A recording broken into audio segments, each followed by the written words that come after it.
kalapati dre ano hybrid no sa racing no. Apay ko sa telo.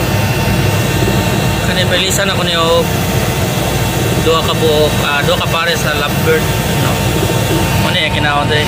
Nagubig. So uptick na gani siya.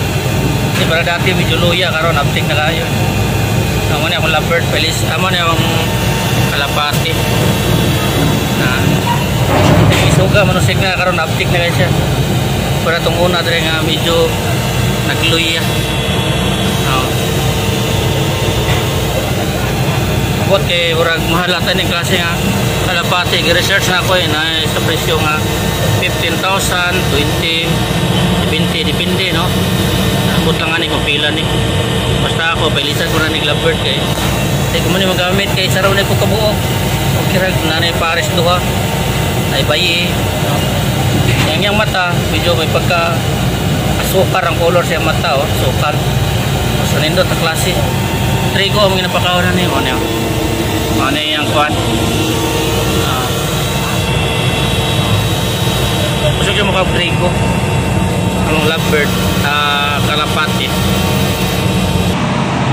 So mo niya yung kuwan, no, konsumo niya, pagkaon niya, no.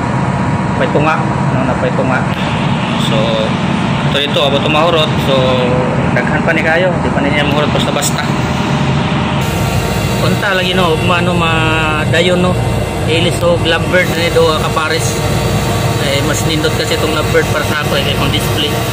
Ani di kay na ko ni makuan. Iwa ko kabalo kung pila presyo ni kay ang isa katawa ni god nagka-interest gid siya. Para kita niya ni nagka-interest siya no.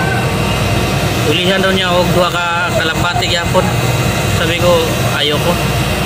Kasi anin ko man to. Gusto ko lovebird no. So kasi ang mupalita yan ni breeder o mga pang-racing nga kalapati kasi yan natin mga pang-racing so iya ako nung iyata ni pangayoon kaso kung sagot o pangayoon kay mahirap na may registration number oh. So may presyo na siya nagka-interest siya kasi pwede niya ilisan niya duha so may presyo na siya no? Kaya ayoko